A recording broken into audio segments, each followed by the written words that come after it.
வாகனவியல் தமிழ்.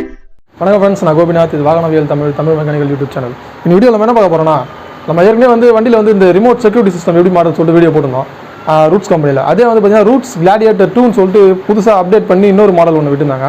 இதை பற்றி நம்ம வீடியோ போடல. இப்போ இந்த ஹோண்டா யூனிகானில் பார்த்தீங்கன்னா அந்த BS4 வண்டி இதில் நம்ம ஹெட்லைட் ஆன் ஆஃப் சுவிட்ச் ஃபிக்ஸ் பண்ணியிருக்கோம். ஆன் ஆஃப் சுவிட்ச் ஃபிக்ஸ் பண்ணிட்டு இந்த ரூட்ஸ் ரிமோட்டை செட் பண்ண சொல்லியிருக்க கஸ்டமர். இப்போ ரூட்ஸ் ரிமோட்டில் பார்த்தீங்கன்னா இது Gladiator 2. இதில் என்ன வித்தியாசம்னா, ஒரு ரிலே அடிஷ்னலாக வச்சு வரும். இதில் கொஞ்சம் ஒயரிங் மட்டும் வித்தியாசமாக இருக்கும். இந்த ரிலே ஒன்று அடிஷ்னலாக வரும். இதில் இந்த ரிலே வச்சு நம்ம எப்படி ஒயரிங் பண்ணுறது சொல்லி தான் வீடியோவில் பார்க்க போகிறோம். ஓகே ஃப்ரெண்ட்ஸ், வீடியோக்குள்ள போகலாம். இப்போ இந்த ரிமோட்டை ஓப்பன் பண்ணி பார்த்தீங்கன்னா உள்ளே பார்த்தீங்கன்னா நம்ம ஏற்கனவே நம்ம நார்மல் ரூட்ஸில் வர மாதிரி ஒரு ரிமோட் கண்ட்ரோல் யூனிட் வரும். 2 ரிமோட் கொடுத்துருவாங்க. ஸ்பேர் இது ஸ்லைடு இதில் 4 பட்டன் இருக்கும். Lock, unlock, alarm, bike start, ignition start 4 button இருக்கும். 2 ரிமோட் கொடுத்துருப்பாங்க. அடுத்து பார்த்தீங்கன்னா ஒரு ஸ்பீக்கர் ஒன்று வரும். இந்த அலாரம் அடிக்கிற ஸ்பீக்கரு. இதுக்கு அடுத்து நமக்கு இந்த ரிமோட்லாம் கனெக்ட் பண்ணுற ஒயர் தனியாக வந்துடும். ஒயர் கிட்டு சாக்கெட்டோடு வந்துடும். ரிமூவ் பண்ணி எடுத்துருவோம். இந்த சாக்கெட்டோட என்னென்ன ஒயர் கனெக்ஷன் பண்ணணும்னு சொல்லிட்டு எல்லா ஒயரும் வந்துடும். அடிஷ்னலாக ஒரு ரிலே ஒன்று வருது. இந்த Gladiator 2 ரூட்ஸில் அடிஷ்னலாக ஒரு ரிலே கொடுத்துருக்காங்க. இந்த ரிலே வச்சு நம்ம எப்படி ஒயரிங் பண்ணுறது சொல்லி தான் பார்க்க போகிறோம். ஓகே, நம்ம ஒயரிங்குள்ளே போயிடலாம். ஃபஸ்ட்டு நம்ம இந்த ஒயரிங்லாம் பிரிச்சுருவோம். இதில் பார்த்தீங்கன்னா நமக்கு 2 எல்லோ கலர் லைன் வரும். ஒன்று பியூர் எல்லோ, ஒன்று எல்லோவில் க்ரீன். இது ரெண்டுமே இண்டிகேட்டருக்கு போகக்கூடியது. லெஃப்ட் ரைட்டு கொடுத்துடலாம். அடுத்து ஒரு பிளாக் கலர் ஒயர் வரும். இது பேட்டரியோட நெகட்டிவ் கொடுக்கணும், ரிமோட்டுக்கு தேவையான நெகட்டிவ் லைனு. அடுத்து ஒரு ரெட் கலர் லைன் வரும். இது பேட்டரியோட பாசிட்டிவ் லைன், ரிமோட்டுக்கு தேவையான பாசிட்டிவ் லைன். இதிலே டேக் போட்டிருப்பாங்க, எது எங்கெங்கே போகணுன்ட்டு. அந்த டேக் பார்த்து நம்ம கொடுத்துக்கலாம். இதில் பார்த்தீங்கன்னா பேட்டரி இன்புட்டு பாசிட்டிவ்னு கொடுத்துருப்பாங்க. அந்த மாதிரி இதில் நெகட்டிவ் இன்புட் கொடுத்துருப்பாங்க. ரெண்டுமே பேட்டரி இன்புட் பாசிட்டிவ் நெகட்டிவ் கொடுத்துருப்பாங்க. நம்ம டேக் பார்த்து பண்ணிக்கலாம். அடுத்து பார்த்தீங்கன்னா ஒரு ப்ளூ கலர் லைன் இருக்கும். இது செல்ஃப் ஸ்டார்ட் பண்ணுறதுக்கு செல்ஃப் ரிலே கூட கனெக்ட் பண்ணணும். அடுத்து நம்ம இந்த 2 லைன் பார்த்தீங்கன்னா ரிலேவோட போய்ட்டு ஜாயின் ஆகிடும். நம்ம அடிஷனல் ரிலே சொன்னோம்ல, அது கூட போய்ட்டு இந்த 2 லைன் ஜாயின் ஆகிடும். ரிலேவில் பார்த்தீங்கன்னா இன்னும் 2 ஒரு ஒயிட்டு ஒரு ரெட் இருக்கும். இதை பற்றி நான் சொல்கிறேன் உங்களுக்கு. அடுத்து பார்த்தீங்கன்னா இதில் இந்த ப்ரௌனு, இந்த கிரே, இந்த பிங்க் கலர், இது ரெண்டுமே ஏசி வண்டிகளில் சிடியில் கனெக்ட் பண்ணுவோம். இது நமக்கு தேவையில்லை, டிசி வண்டியில் கொடுக்க தேவையில்லை. இதை டம்மியாக விட்டுடலாம். அந்த ரிமோட்டில் விடுற மாதிரி டம்மியாக விட்டுருவோம். அதை அவ்வளோதான். இப்போ மற்ற ஒயர் மட்டும் தான் நம்ம கனெக்ஷன் பண்ண போகிறோம்.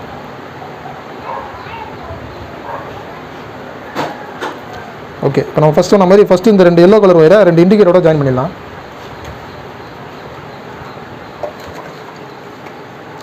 இப்போ பார்த்தோன்னா நமக்கு இந்த இண்டிகேட்டரோட ஒயரிங்லாம் இந்த பின்னி நூல் கீழே வருது, கவுளு உள்ள. அதனால் நம்ம இந்த பின்னி நூல் அவுட் தான் நம்ம பண்ண முடியும். அதெல்லாம் ரிமூவ் பண்ணிடலாம் ஃபஸ்ட்டு. இது மாதிரி இந்த பேக்கில் இருக்கிற கவுளை தனியாக எடுத்துகிட்டோம்னா நமக்கு ஃப்ரீயாக நமக்கு இந்த இண்டிகேட்டர் ஒயர்லாம் நம்ம கனெக்ஷன் பண்ண முடியும். அதுக்காக தான். சரி, ஓகே. இப்போ நம்ம இந்த எல்லோ கலர் 2 ஒயர் எடுத்துகிட்டு அதில் ஜாயின் பண்ணிடலாம். இப்போ நம்ம இந்த 2 எல்லோ கலர் வரையும் இண்டிகேட்டரோட லெஃப்ட் ரைட்டு பாசிட்டிவ் லைனில் கனெக்ட் பண்ண போகிறோம். பாசிட்டிவ் லைன் எப்படி கண்டுபிடிக்குதுன்னா, பாசிட்டிவ் 2 இண்டிகேட்டருமே வேறு கலரில் இருக்கும். இது பார்த்தீங்கன்னா இது ப்ளூ, இது ஆரஞ்சில் இருக்குங்களா. ஆனால் நெகட்டிவ் பார்த்தீங்கன்னா ரெண்டுமே க்ரீன் கலரில் இருக்கும், ஒரே கலரில் இருக்கும். அதை வச்சு நம்ம எது பாசிட்டிவ் எது நெகட்டிவ் கண்டுபிடிச்சிடலாம் ஈஸியாக. ஆனால் இந்த ஒரு ப்ளூ கலர் பாசிட்டிவோட ஒரு எல்லோ கலரை ஜாயின் பண்ணிடுறேன்.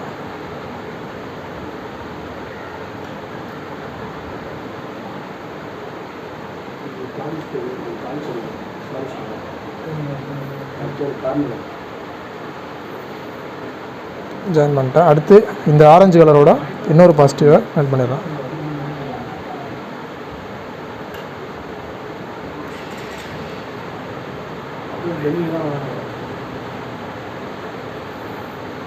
அவ்வளோதான், இண்டிகேட்டருக்கு தேவையான லைன் கொடுத்தாச்சு. அடுத்து நமக்கு இன்னும் ரெட்டு பிளாக், இது பேட்டரியில் கொடுத்துடலாம். நம்ம இந்த பிளாக் கலர் ஒயரை பேட்டரியோட நெகட்டிவில் கொடுத்துடலாம். அவ்வளோதான். அதே மாதிரி ரெட் கலர் ஒயரை பேட்டரியோட பாசிட்டிவில் கொடுத்துடணும். எல்லாமே அந்த ரூட்ஸ் பண்ணுற மாதிரியே தான்.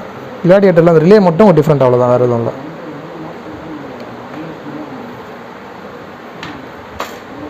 இப்போ நம்ம பாசிட்டிவ் ஒயரை இந்த பேட்டரியோட பாசிட்டிவில் ரெட்டோட ஜாயின் பண்ணுறோம். நம்ம இந்த ரெட் கலர் ஒயர் கூட என்ன பண்ணோம்னா, ரிலேலேருந்து பார்த்தீங்கன்னா ரெட் கலர் ஒயர், அது ரெண்டுத்தையும் ஒன்றாவே ஜாயின் பண்ணிடணும். ஏன்னா இதுக்கும் நம்ம பேட்டரி பாசிட்டிவ் தான் கொடுக்கணும். அதில் வர அந்த ரெட் கலர் ஒயரோடையும் பேட்டரி பாசிட்டிவ் ஜாயின் பண்ணுறோம்.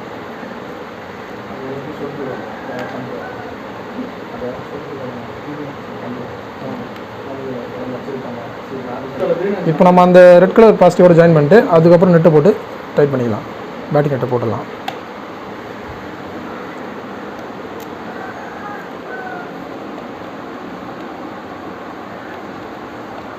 அவ்வளோதான். இப்போ நம்ம ரிமோட் டிவைஸுக்கு தேவையான அந்த பாசிட்டிவும் கொடுத்துட்டோம்.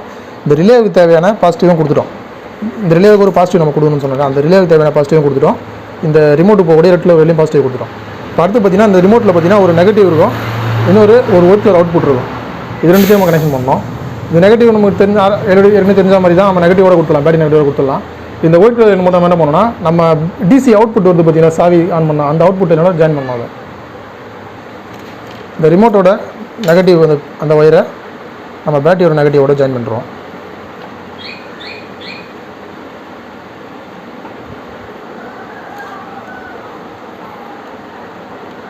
இப்போ பார்த்தோன்னா நம்ம ரிலேவில் வரக்கூடிய அந்த 3 ஒயர், ஒரு ரெட்டு, ஒரு ஒயிட்டு, ஒரு பிளாக்கு, மற்ற 2 ஒயர் வந்து நம்ம ரிமோட் டிவைஸோட ஜாயின் ஆகிடும். இந்த 3 ஒயரில் வந்து ஒரு பேட்டரி பாசிட்டிவ் கொடுத்துட்டோம், ஒரு பேட்டரி நெகட்டிவ் கொடுத்துட்டோம். இந்த ஒயிட் கலர் வந்து டிசி அவுட்புட் லைன், இதை நம்ம தனியாக டிசி கொடுக்கும்போது கொடுத்துக்கலாம். இப்போ நமக்கு இன்னும் ரிமோட்டில் பார்த்தீங்கன்னா ஒரு ப்ளூ கலர் ஒயர் மட்டும் பெண்டிங் இருக்கும். இந்த ப்ளூ கலர் ஒயர் பார்த்தீங்கன்னா செல்ஃப் ரிலேவுக்கு போகக்கூடிய லைன் அது. இப்போ நம்ம அந்த ப்ளூ கலர் ஒயரை வந்து பார்த்தீங்கன்னா செல்ஃப் ரிலேவில் வரக்கூடிய பாசிட்டிவ், அதாவது செல்ஃப் சுவிட்ச் அழுத்தும் போது லைன் வருது பார்த்தீங்கன்னா, அந்த லைனில் கொடுக்கணும். அது ஹோண்டா வண்டியில் பார்த்தீங்கன்னா அந்த எல்லோவில் ரெட் கலர் கோடு போட்டு தான் அந்த லைனு, அந்த லைனோட இதை ஜாயின் பண்ணிடணும். இந்த எல்லோவில் ரெட் கலர் கோடு போட்ட லைனு இங்கே வருது, அதுவும் கூட அதை ஜாயின் பண்ணணும்.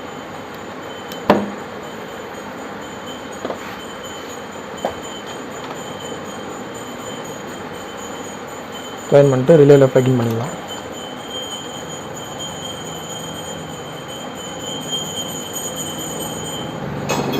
அவ்வளோதான்.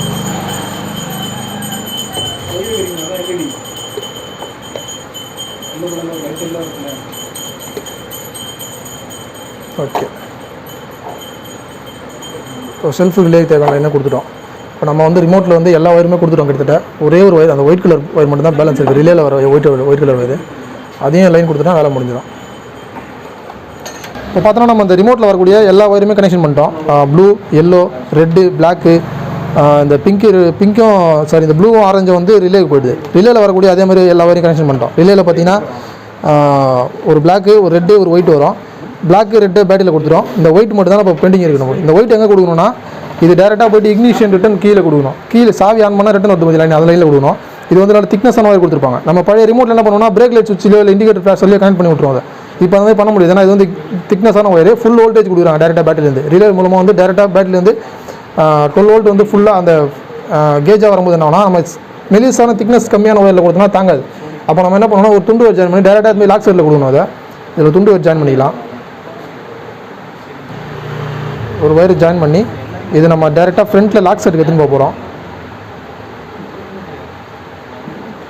இது இன்சுலேட் பண்ணிக்கலாம். கன்னுடு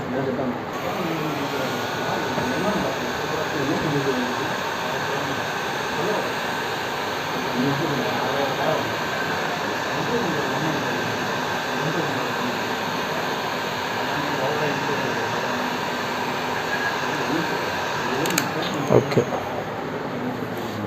இப்போ நம்ம என்ன பண்ணோம்னா அந்த ஜாயின் பண்ண ஒயரை அப்படி டேங்க் அடியில் ரூட் பண்ணி எடுத்துகிட்டு போயிட்டு ஃப்ரண்ட்டில் லாக் செட்டோட ஜாயின் பண்ணிடணும்.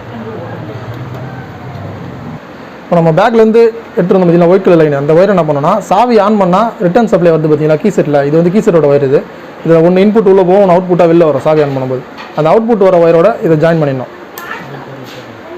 இந்த ஒயரோட நான் ஜாயின் பண்ணிடுறேன். அவுட்புட் ஒயர் பார்த்தீங்கன்னா ரெட் கலரில் பிளாக்கில் ரெட் கலர் கோடு போட்ட ஒயர் தான், அதுவும் கூட இதை ஜாயின் பண்ணிடணும். இப்போ ஜாயின் பண்ணோன்னா நம்ம ரிமோட்டில் வண்டியை ஸ்டார்ட் பண்ணும்போது பைக் ஃபுல்லாகவே ஆன் ஆகிடும்.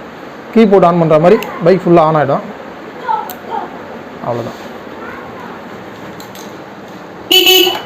இப்போ நம்ம ரிமோட்டுக்கு தேவையான ஒயரிங் எல்லாம் கொடுத்துட்டோம். இப்போ ரிமோட் வந்து வேலை செய்யறதுக்கு ரெடி ஆகிடுச்சு. இந்த ரிமோட்லேயே வந்து ஒரு சின்ன நெகட்டிவ் கொடுத்துருப்பாங்க. இந்த நெகட்டிவ் நம்ம ஏதாவது ஒரு போல்ட்டு கூட ஜாயின் பண்ணணும், கடைசியாக பண்ணிக்கலாம். அதை இப்போ நம்ம ரிமோட்டோட சாக்கெட்டை கனெக்ஷன் பண்ணிட்டு செக் பண்ணிப்போம். சாக்கெட் ப்ளக்இன் பண்ணிடலாம், ஸ்பீக்கரையும் ப்ளக்இன் பண்ணிடலாம். இப்போ ரிமோட்டு வேலை செய்யறதுக்கு ரெடி. ரிமோட்டில் செக் பண்ணி பார்த்துடலாம்.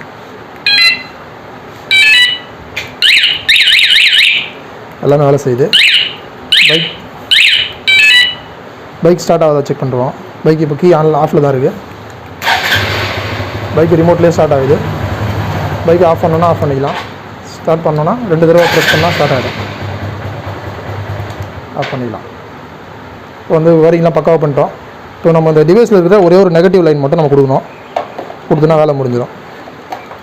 இப்போ நம்ம டிவைஸில் வரக்கூடிய இந்த ஒரே ஒரு நெகட்டிவ் லைனை ஏதாவது ஒரு போல்டில் கனெக்ட் பண்ணிட்டோன்னா வேலை முடிஞ்சிடும். இந்த எர்த்து போல்ட்லையோ இதெல்லாம் ஒரு போல்டில் கனெக்ட் பண்ணிட்டா வேலை முடிஞ்சிடும்.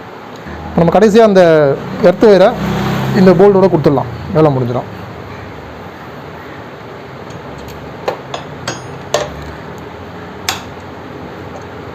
இதில் எதுக்காக அந்த ரிலே எக்ஸ்ட்ரா கொடுத்துருக்காங்கன்னா, நம்ம பழைய ரிமோட் மாடலில் பார்த்தீங்கன்னா நம்ம ஒரு ப்ரௌன் கலர் ஒயர் எடுத்துகிட்டு போயிட்டு டேரெக்டாக நம்ம இண்டிகேட்டர் ஃப்ளாஷர்லையோ இல்லை பிரேக் லைட் சுவிட்ச்லையோ கொடுத்துருவோம். அது வந்து இக்னிஷன் ஆன் பண்ணி விட்டோம் நம்ம ஸ்டார்ட் பண்ணும்போது. அதில் வந்து வோல்டேஜ் வந்து லோவாக கிடைக்குதுன்னு சொல்லிட்டு என்ன பண்ணியிருக்காங்கன்னா, வோல்டேஜ் வந்து ஹெவியாக கொடுக்கறதுக்காக ஒரு ரிலே வச்சு அந்த ரிலேயில் வந்து நல்ல கேஜான ஒரு 2 ஒயர் போட்டு டேரெக்டாக பேட்டரி பவர் வந்து போகிற மாதிரி கொடுத்துருக்காங்க. அதுக்காக தான் அடிஷனலாக அந்த ரிலே செட் பண்ணியிருக்காங்க. இது ஒன்று தான் வித்தியாசம், நம்ம கிளாடியேட்டருக்கும் கிளாடியேட்டர் 2க்கும் அவ்வளோதான் வித்தியாசம். ஓகே ஃப்ரெண்ட்ஸ், இப்போ இந்த வீடியோ தெளிவாக பார்த்துருப்பீங்க. இந்த ரிமோட்டுக்கு எப்படி நம்ம கனெக்ஷன் பண்ணுறோம், கிளாடியேட்டர் 2வை எப்படி இது வேலை செய்யுது எல்லாமே உங்களுக்கு தெளிவாக தெரிஞ்சிருக்கும். லாக்கு அன்லாக்கு லாக் பண்ணிட்டு வந்து பைக்கு டச் பண்ணால் பைக் அலாரம் அடிக்கும். இப்போ நான் பைக்கில் டச் பண்ணுறேன், நமக்கு அலாரம் வந்துடும். வண்டி யாரும் திருட முடியாது. நம்ம கீ போட்டு ஸ்டார்ட் பண்ணாலும் அலாரம் அடிக்கும். இப்போ வண்டி லாக்கில் இருக்குது, கீ போட்டு ஆன் பண்ணாலே அலாரம் அடிக்கும். நம்ம ஒரிஜினல் கீயும் போட முடியாது, டூப்ளிகேட் கீயும் போட முடியாது. ரெண்டாவது நம்ம பைக் வந்து ஒரு பார்க்கிங்கில் நிறுத்தி வச்சுருக்கோம். நம்ம பைக் எங்கே இருக்குன்னு சொல்லிட்டு தெரியலன்னு வச்சுக்கலாம். எடுக்கிறதுக்காக நம்ம என்ன பண்ணலாம், இந்த அலாரத்தை ஆன் பண்ணினா நம்ம பைக் வந்து சவுண்டு கொடுக்கும். நம்ம பைக் எங்கே இருக்குன்னு சொல்லிட்டு கண்டுபிடிச்சிடலாம். ஒரு 1000 பைக் இருந்தாலும் நம்ம பைக் நம்ம ஈஸியாக கண்டுபிடிக்கலாம். இந்த பட்டன் பார்த்தீங்கன்னா அது ஸ்டார்ட் பண்ணுறதுக்கு பைக்கை இது 2 தடவை ப்ரெஸ் பண்ணோன்னா பைக் ஸ்டார்ட் ஆகிடும், ஆட்டோமேட்டிக்காக ஸ்டார்ட் ஆகிடும். வண்டி வந்து கியரில் இருக்கக்கூடாது, நியூட்ரலில் இருக்கணும்.